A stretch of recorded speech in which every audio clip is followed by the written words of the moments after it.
Vampires fear us. They can smell us coming. Why? We love garlic. Today we're going to make a creamy garlic pork chop. It's going to be a pork chop that's going to have a wonderful garlic gravy on top. Let's get started.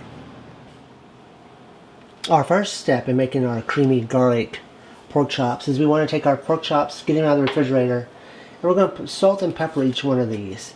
We're going to use the bone-in portion of the type. If you want to use the one without bones, that's fine. But we want to do just salt and pepper them, and then we want to let these sit out for roughly 15 to 30 minutes. We want to kind of get them more up to a room temperature, but not quite that warm. And we're only using probably about 1/4 of a teaspoon of salt and pepper over all 4 pork chops combined. Not using a lot. Alright, we're going to let these go ahead and sit out for just a little while.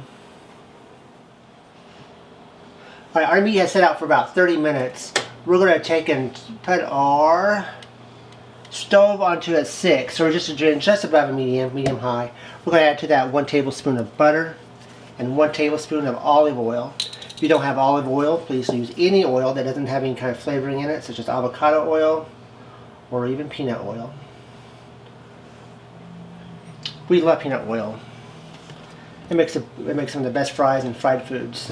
It's just not a good idea if you have peanut allergies. Alright, we're going to let that melt for a little bit, and we're going to let it get hot. Once the oil gets hot, then we're going to add our pork chops. Our oil is now beginning to get hot. It's buttering. Go ahead and stick our meat in there. It's not super hot yet. We're going to cook this roughly 3 to 4 minutes on each side. We make sure it's nice and golden brown on each side. But we're not going to cook it all the way through. We'll finish cooking it all the way through when we add it back to our sauce that we're going to create in the same pan.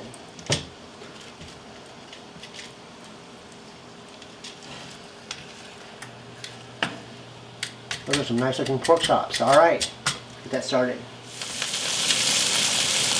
Alright, these have been cooking for 3 or 4 minutes. We're going to take our pork chops, we're going to turn them over. I know, we kind of love the smell of these pork chops. And we're going to cook this for another 3 to 4 minutes to make sure it's a nice golden brown.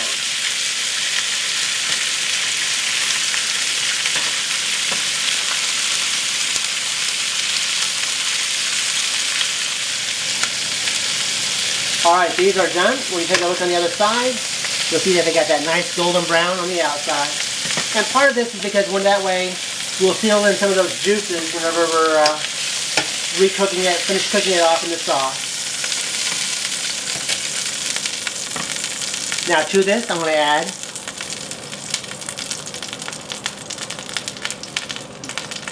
one tablespoon of flour, because now we're going to make a roux.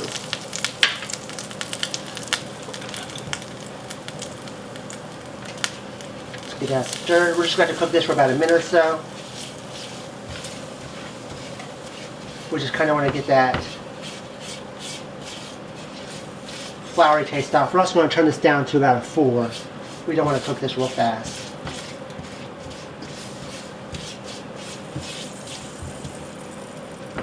Brown. We're going to add a tablespoon of butter.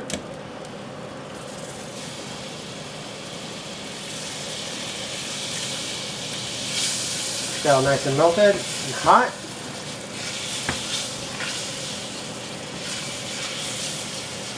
I'm scraping the bottoms because I want to make sure I get all that flavor from the pork.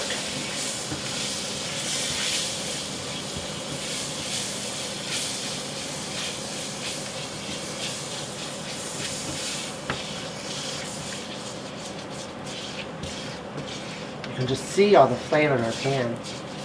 Alright, to that we're going to add 1/2 cup of chicken stock.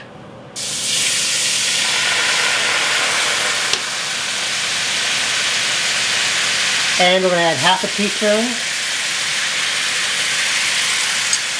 of fresh lemon juice. Give that a nice stir. You can see that's thickening up really fast. To that, we're now going to add 3/4 cup of heavy cream. Because we're making a nice gravy.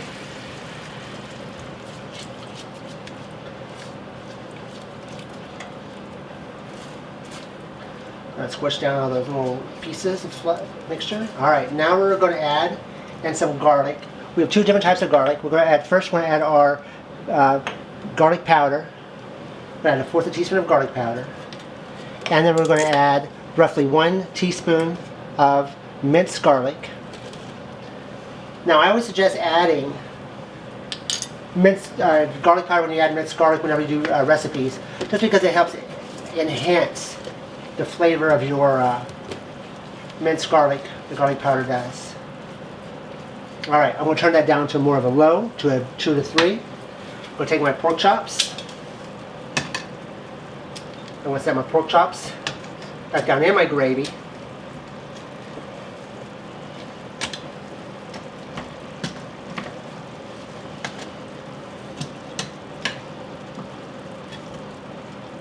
Maybe. I want to make sure that I pour all that broth that we had back in there. There's no use to waste that flavor. And we're going to cook this until the internal temperature of our pork chops reach 145 degrees at minimum. 160 degrees, we're well done on these, but we don't want these to be over dried. So it's a really good idea to make sure that you have a thermometer on hand to test your temp. Alright, we've got that. Our meats are done. I got some mashed potatoes here. It's a cream cheese mashed potato. To that, we're going to add our pork chop. Let's see it right next to it. Got a spoon here. Take some of this delicious gravy. Go across the top of our pork chop. Put some of our mashed potatoes. Alright, we hope that you enjoy this recipe.